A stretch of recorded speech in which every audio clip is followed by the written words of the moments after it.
नमस्कार. आज आपण बोलणार आहोत एका खूप महत्त्वाच्या विषयावर, जो सध्या खूप चर्चेत आहे. तो म्हणजे महाराष्ट्रातील शिक्षकांसाठीची टेट परीक्षा. हो, तीच शिक्षक पात्रता परीक्षा.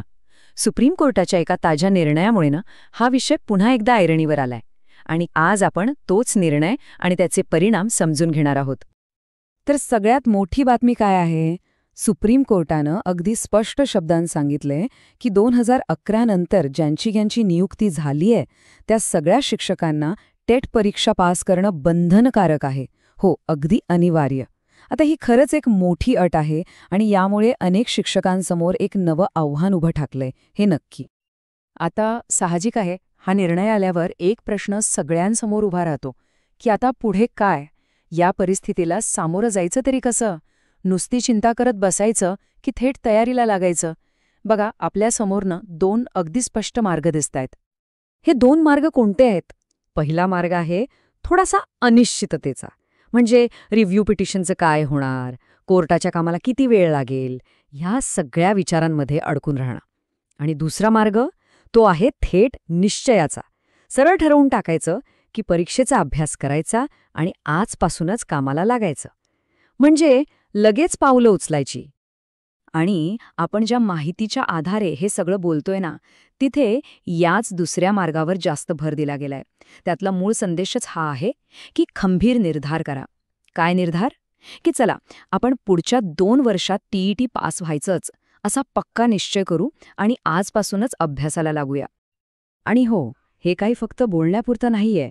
हे ध्येय खरंच गाठता येतं. हे शक्य आहे. आणि हे दाखवण्यासाठी आपल्याकडे एका शिक्षकाचा स्वतःचा अनुभव आहे, जो आपल्याला एक योग्य दिशा दाखवू शकतो. याच गोष्टीला आणखी बळ देण्यासाठी लेखक स्वतःचं उदाहरण घेतात. ते काय म्हणतात बघा, माझी नियुक्ती 2004 साली झाली होती, तरीही मी 2014 मध्ये टीईटी आणि 2018 मध्ये सीटीईटी पास झालो. म्हणजे बघा, यातून एकच गोष्ट सिद्ध होते, ती म्हणजे इच्छाशक्ती. ती असेल तर काहीही शक्य आहे. हा त्यांचा संपूर्ण प्रोफेशनल ग्रोथचा प्रवासच आपल्यासमोर आहे. 2004 मध्ये नोकरी लागली, पण ते तिथेच थांबले नाहीत. 2014 मध्ये टेट पास केली, मग 2018 मध्ये सीटीईटी पण पास केली. खरंच सातत्यपूर्ण प्रयत्न केले की काय होऊ शकतं, याचं हे एक उत्तम उदाहरण आहे. चला, प्रेरणा तर मिळाली. पण आता खरा प्रश्न हा आहे की यश मिळवण्यासाठी नेमकं करायचं तरी काय? तर याचं उत्तर आहे एक स्पष्ट स्ट्रॅटेजी. हो, यशाची गुरुकिल्ली एका चांगल्या नियोजनात दडलेली असते. मग पाहूया ही स्ट्रॅटेजी आहे तरी काय? सगळ्यात पहिली गोष्ट म्हणजे परीक्षेबद्दलची भीती मनातून काढून टाकणं. असं सांगितलं जातंय की या टेट किंवा सीटीईटी परीक्षेचा उगाचच एक बाऊ केला गेलाय, म्हणजे एक प्रकारची विनाकारण भीती मनात बसवली गेली आहे. पण खरं चित्र यापेक्षा खूप वेगळं असू शकतं. यशापर्यंत पोहोचण्याचा मार्ग अगदी 3 सोप्या स्टेप्समध्ये मांडलाय. पहिली आणि सगळ्यात महत्त्वाची स्टेप आहे निर्धार. म्हणजे पास व्हायचंच हे पक्क ठरवणं. दुसरी स्टेप आहे नियोजन, म्हणजे अभ्यासाचं एक व्यवस्थित प्लॅनिंग करणं. आणि तिसरी तितकीच महत्त्वाची स्टेप म्हणजे योग्य दिशेने अभ्यास, आपले प्रयत्न योग्य ठिकाणीच लावणं. पण एक मिनिट, फक्त परीक्षा पास होणं एवढंच यामागचं ध्येय नाहीये.